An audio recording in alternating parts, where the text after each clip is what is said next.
Éric, the question is there any way to know when an action just spontaneously arises, whether it's really spontaneously arising out of silence or whether it's arising out of some unconscious conditioning?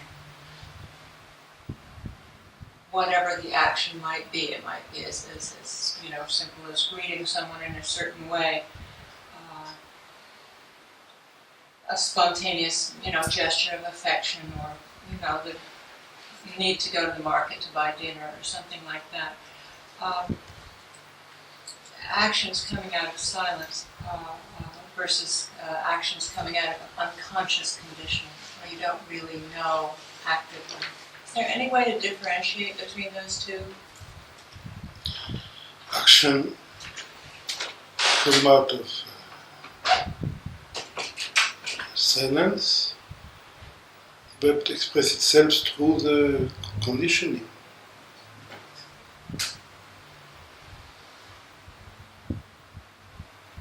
Actually, there is always action. So when we said the action begin, it's a way of speaking. But action always arises from silence, but it uses the fact to express itself. It is only for pedagogical reason that one differentiates between so-called spontaneous action and rising from silence and reactivity, the conditioned action.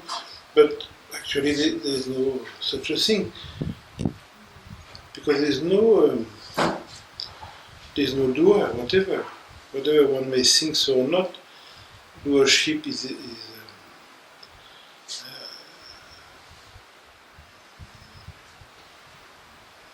inexistent. So sometimes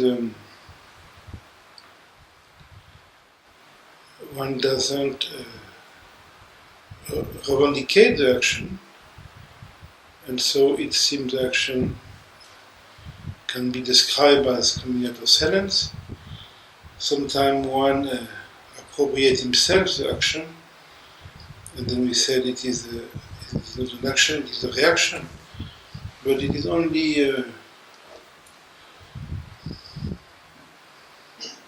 it's a way of speaking. It's a pedagogical tool used in some spiritual circle, and why not? But it is the same thing that saying that to a little child that Santa Claus is bringing some gift.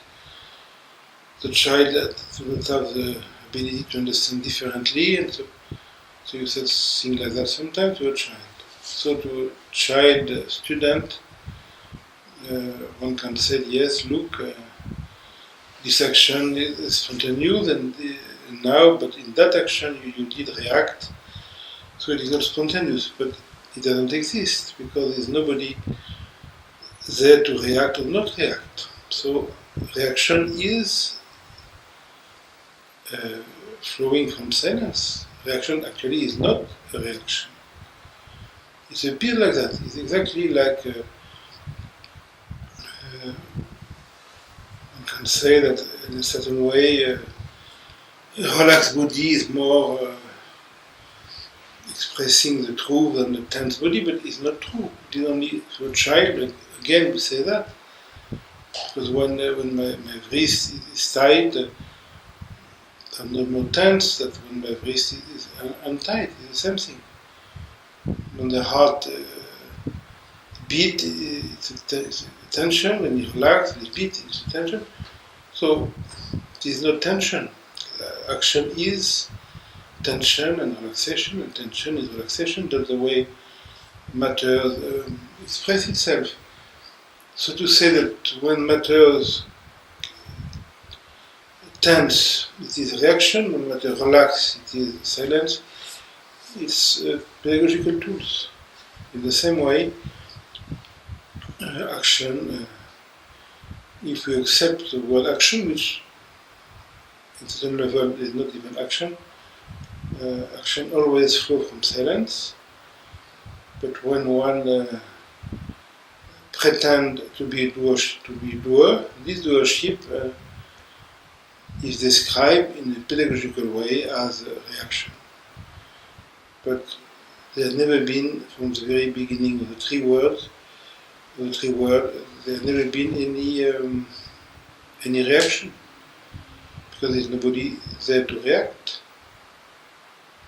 So reaction is an unreactive movement, which is described as reaction only for pedagogical tools. So we cannot differentiate, because there's no difference. It seems different. Sometimes when somebody is sick, it seems that sickness is a kind of reaction and health is not, but it's not true. When Jean-Claude was sick, he was not in reaction. When somebody is stupid is healthy, is no more open. So things can be said at a certain moment, but there's only action, never ever action arising from anything else than silence. But pedagogically, it is different. You can say to somebody, look, you overreacted or you reacted. It is not true. When you look in a larger way, the fact the person who did react could not react. So it's not a reaction, it is the fact of life which expresses itself as a reaction. So there is never any room for differentiation.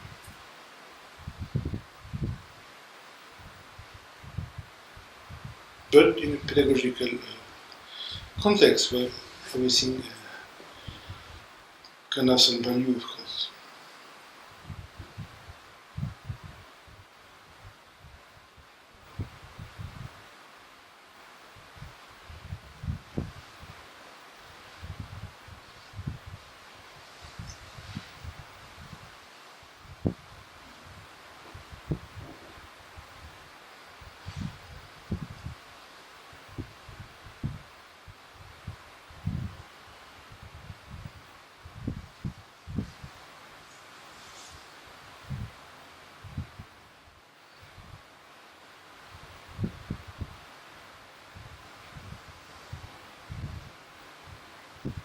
Eric, everything that you just said, is that similar to the I heard it described as an oxymoron, that life lives us, we don't live life?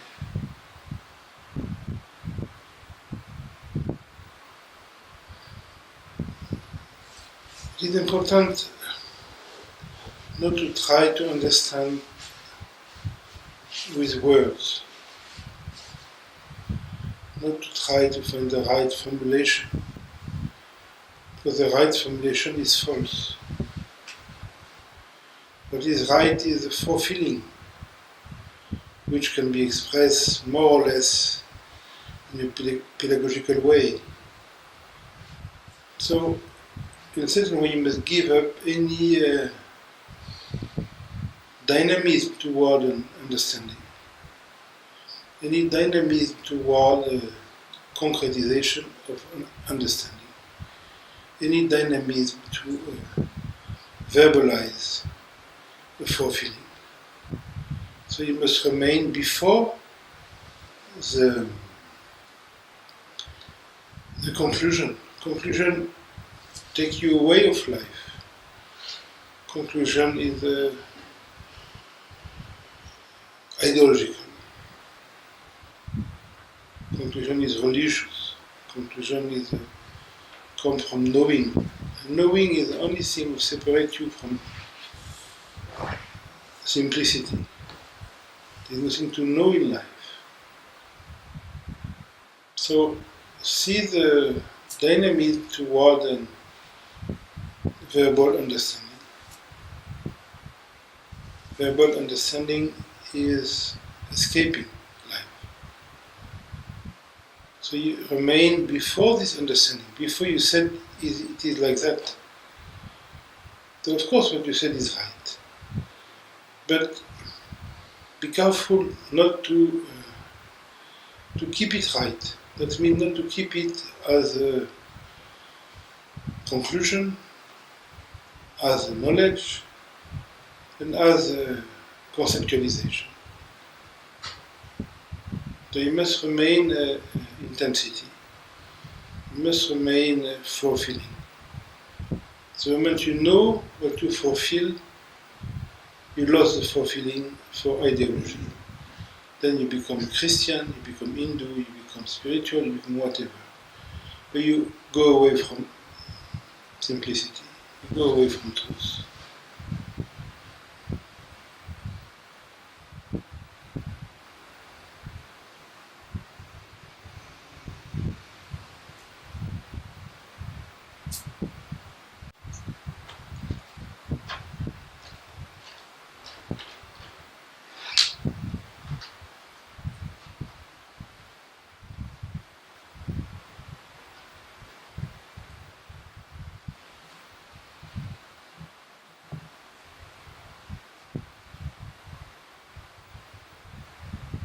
Éric, I have a question. When I dream, I wonder who is dreaming.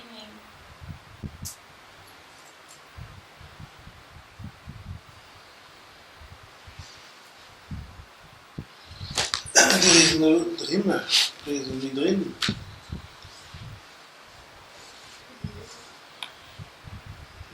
Dreaming is a waking state.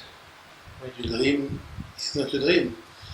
It's only after you pretend it was a dream. But when you bite your dog in a dream, it feels exactly as if you bite your dog tonight. So it is not a dream, it is a waking state. When you bite your dog in a waking state, there is no biter. You're not biting your dog, it is life happening like that, and you may appropriate yourself the action. You may say, I bite my dog, but it is not so. Action have no doer. Whatever in the waking state, or whatever in the so-called dream state, it is the same thing, because it is a waking state. So there is no dreamer. Dreams appears. When you walk in the street, there is no walker. You're not saying, I walk, I walk, I walk. No, there is walking. It's only for the grammatical, semantic reason that you said, I am walking. If somebody called you and said, what are you doing? You said, I am walking. But because it is more kind of convention, you cannot say to somebody ask you, what do you do? If you said, I do nothing, it is hard to have communication. So for the sake of the lack of clarity of the person who asks you, what do? You said, I am walking, so he's happy. It refers to his own imagination that he is phoning, but nobody is phoning and nobody is walking. It is appropriation. So there is no dreamer.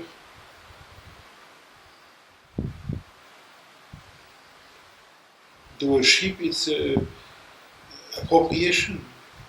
When you digest, you don't digest. There's nobody digesting, there's digestion. But you don't digest. It's just happening. When you breathe, there's no breather.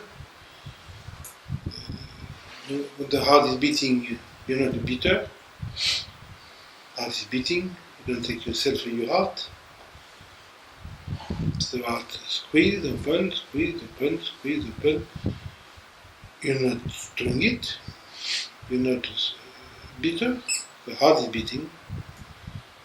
Your blood is flowing in your body. You're not flowing in your body. You don't feel the cells swimming. The blood is flowing. You're not flowing. You're not walking. You're not thinking. Thoughts comes to you, but there is no thinker. The thinker is the thought.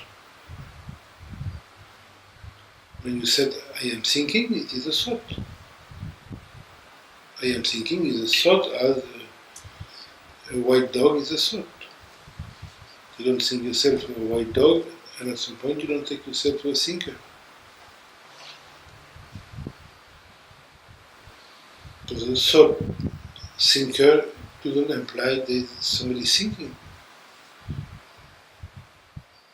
Thoughts appears as perception appears. It's not personal, there's nothing personal, it's only for publicity, for the politician, for the society, that people pretend it is personal, like you, if you want to buy a house, now you have to face the stupid face of the seller of the house. What for? You're buying a house, you're not buying a stupid smile. But in some country, when you want to buy a house, you look in the street and you see the face of stupid people. What for? Because we live in a society where everything is personalized. It is strange. I said, if I see this face, I will not buy the house from these people. You can see all the limitation of these people. Maybe the house is good, but so it is convention, personalization. So when there is bleeding, you're not bleeding. There is bleeding. When the cicatrization appears, you're not cicatrizing. It's just happening itself. So whatever happens in the body is just happening. There's no perception. If you're lucky to have hair on your head, you're saying every day, I'm growing, I'm growing, I'm growing. You're not growing, the hair is growing. Somebody cut your hair, you said, oh, where am I? I am lost. You're not lost. The hair is lost, maybe. If you sell your hair to somebody to make a trade, you don't think you sold yourself. You sold your hair. You don't take yourself for your hair. And at some point, you don't take yourself for your thoughts. And you don't take yourself for your dreams. Dreams appear, thoughts appear, hairs appears. But there's no owner. The sheep is the simplification. It has a value for literature, it has a value for movie, it has a value for politicians who want you to vote for them because they pretend they will do something, so they create fear. If you don't vote for them, you'll be afraid what will happen. And it is proper in this field. But in a deeper level, leadership is a lack of clarity. There is no dreamer.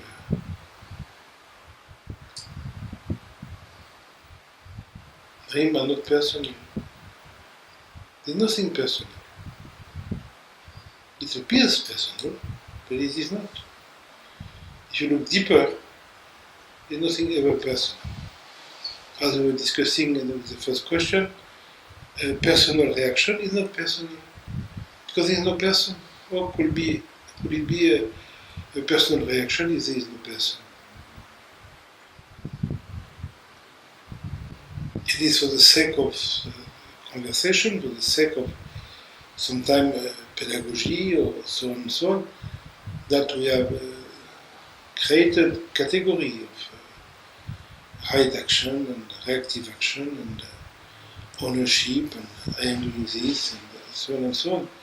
But it is a way of thinking, like when you said the sun is rising in the morning, the sun is waking up, the sun is not waking up. But it has meaning, but it doesn't mean what it means, it means something else. So when you said, I am this, I am that, it's a way of speaking. It should not be taken literally.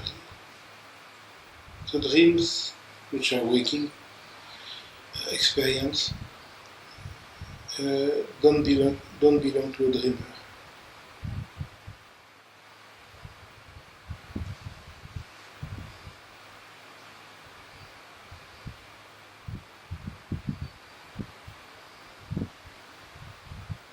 The idea I am dreaming, the idea of a dreamer, it's another dream. It's a thought. Like the idea I am thinking. I am thinking, it's a thought. There is no thinker, there is thinking. There is no dreamer, there is dreaming.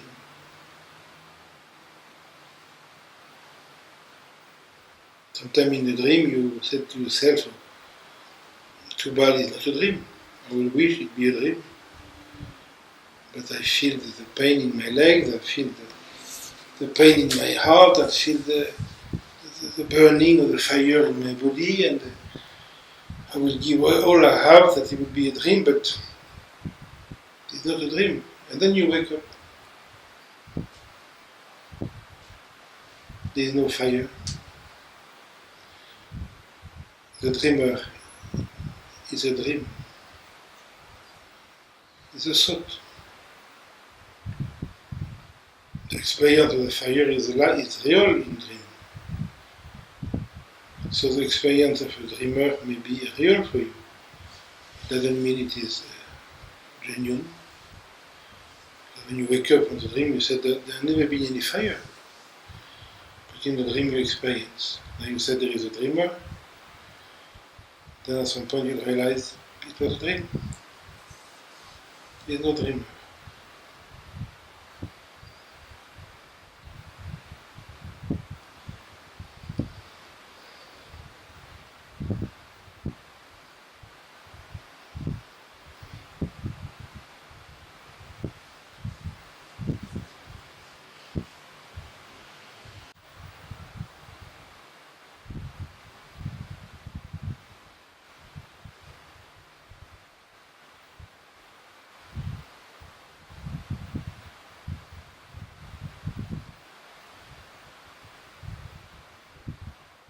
You said at some point you don't believe that thought. But what about in the meantime? What about? What about in the meantime while you do believe that thought?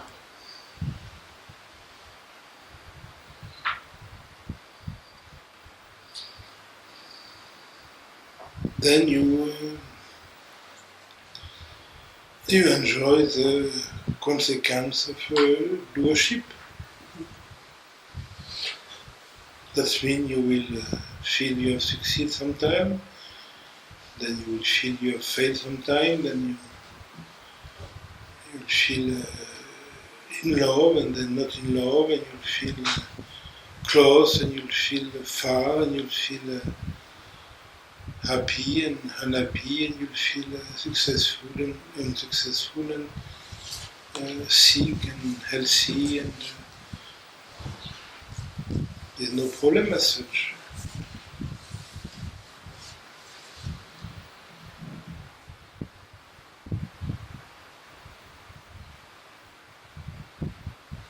It is not that dramatic. Most people function like that.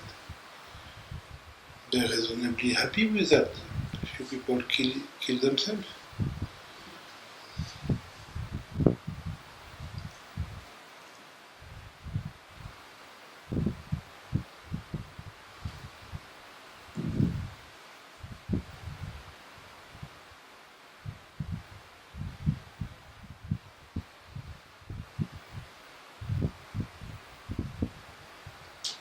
But even when you believe it, it changes nothing because it's just not there.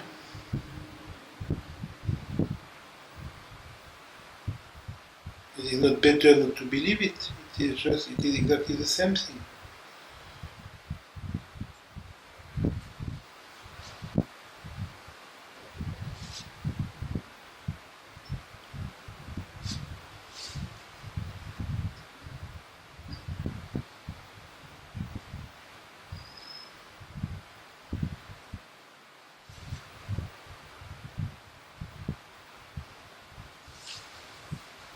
Well, it doesn't feel like exactly the same thing. There's huge freedom in not believing you're doing or the doer, and there's huge suffering in believing that you are.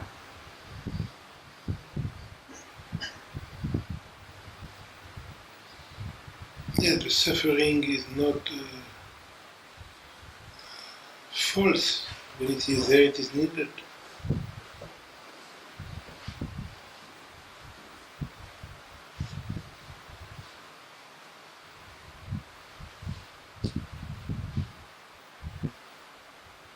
There's no change possible. It's not that you could wake up from a dream, there is no dream.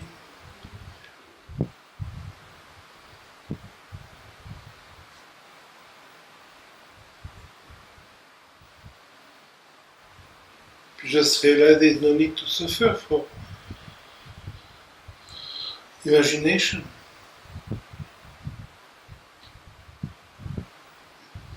As long as you feel, you think of love, you believe in this fantasy.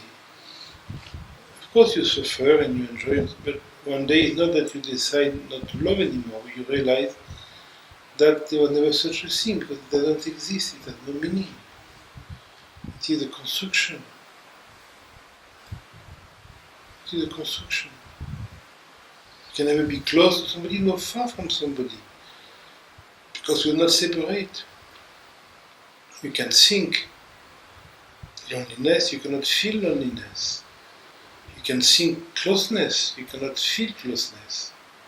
You can think separation, but you cannot feel separation. So even if you think it, it doesn't create it. It was just a fantasy. It's like a little girl who creates a fantasy with a little doll and so on and so on. The doll is not a queen. The doll is not happy or unhappy or successful or lost. The doll is nothing. So just at some point you realize there is no need to create something where there is nothing. Life is not thinkable, life is feeling. In feeling there is no separation.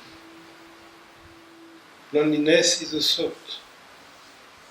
When you feel, there is no such a thing as closeness or the opposite. It has no meaning. The body is not an object. We can be far or separate from other objects. In feeling, there is no separation. You cannot become close to something because we are there. And we feel it now. Separation is a thought.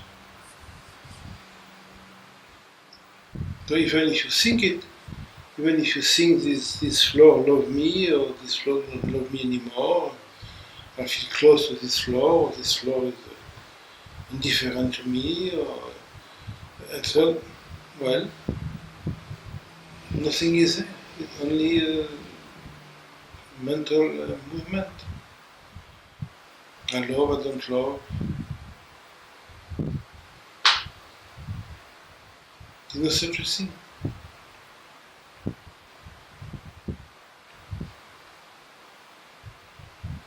Like future and past. It is a thought. There is no such a thing. In intensity there is no this.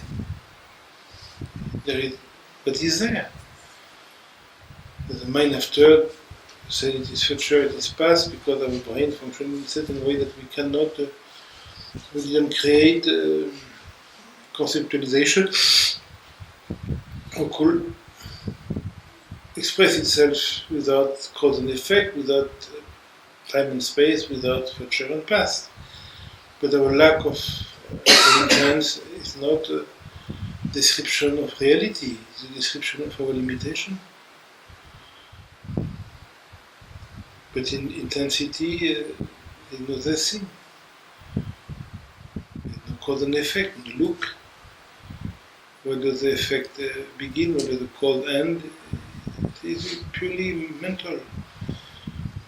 There's some value in a practical way, but to fulfill your intimity, at some point you must challenge this way of thinking. So to think you're a doer is an appropriation. You're not such a thing. It's only a very few moments in life that you pretend to be a doer. When you walk in the street, you don't say, I'm walking, you're just walking, there's no walker. When you eat in a restaurant, you're not saying, I'm eating, no, you're just eating. When your mouth is showing, you're saying, I'm showing. No, when swallowing, you say, I'm swallowing, I'm swallowing, I'm swallowing. In the evening, you don't say, I'm digesting, I'm digesting. No, you're not doing anything. Digesting appears, showing appears, integration appears,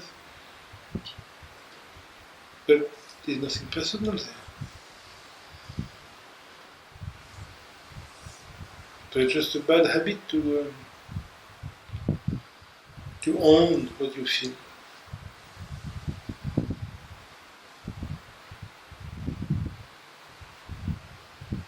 Come from the idea of security and insecurity, but there's no such a thing as security. Security is a word, but there's no insecurity neither. Because insecurity could only arise if there was security, but there is no one, there is no other one. So what is there is not security, no insecurity, it is what it is. It is our little mind which classifies this is security, this is insecurity, it has no meaning. No such a thing. So there is no more fear. Fear of what? Insecurity? But there is no such a thing. There is no more striving. Striving for what? For security? There is no such a thing. So what is there? When you stop striving for security, when you stop fearing insecurity, there is presence, there is silence, there is intensity. In this intensity, past and future appears as presence. Of course, they need to be expressed verbally, mentally, literally, poetically, they will appear as past and future. But that's purely the artifice of life.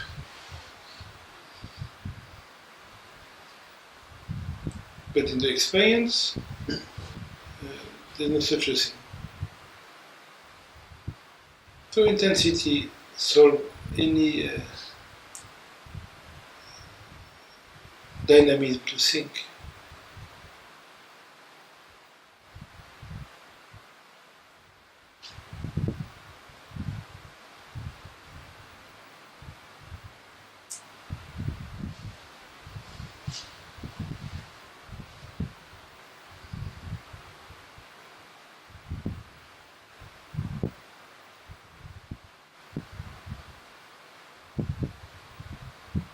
That's why it is pedagogical to explore the body feeling, because when you feel, you cannot think at the same time.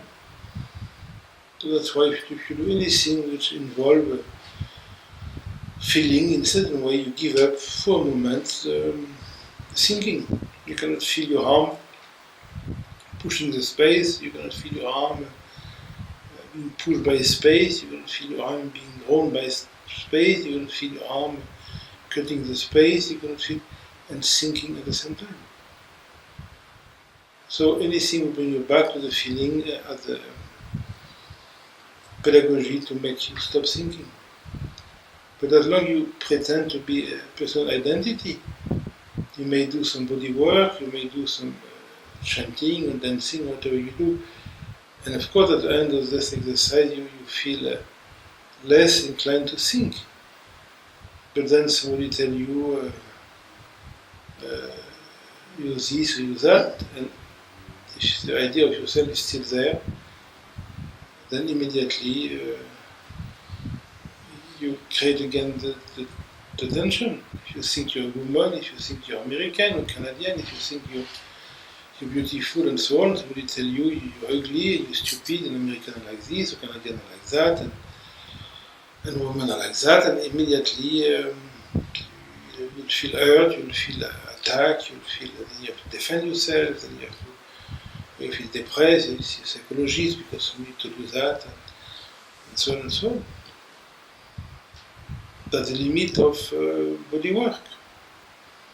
Okay, 25-hour body work, but just when you finish, somebody tell you you're a stupid woman. If you think you're a woman, the whole 24-hour body work goes away, and there is tension. Then you feel this tension, you do again some body work, and you relax, and you feel the shoulder, and you relax. But again, somebody has to tell you, I love you, I don't love you, and again, you think you're a person, that you need love, of course, and so on. So that's why clarity is very important. You must challenge your pretension to be something. To be a flower pot, which can be love and not love, and included or excluded, or could be close or far from anything, or to be understood, or to be respected, or to be listened to, and this and that, and all the psychopathical cycle. You're nothing. That's your standpoint. That's your happiness. That's your freedom. That's your intensity. But you are cannot be loved, cannot be pushed away, cannot be attacked, cannot be removed, cannot be challenged, cannot be anything. As long as you don't hold on to this conviction,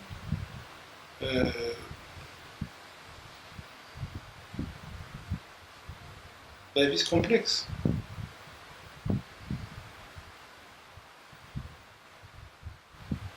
But in the worst case, when you will die on your deathbed, you will come to that anyway. Because you'll be too crazy to remember anything. There won't be anybody near you. You hold your hand of somebody you love, but you don't feel anymore your hand. And people who love you won't tell you they love you, but you will not be able to hear them. And so on and so on.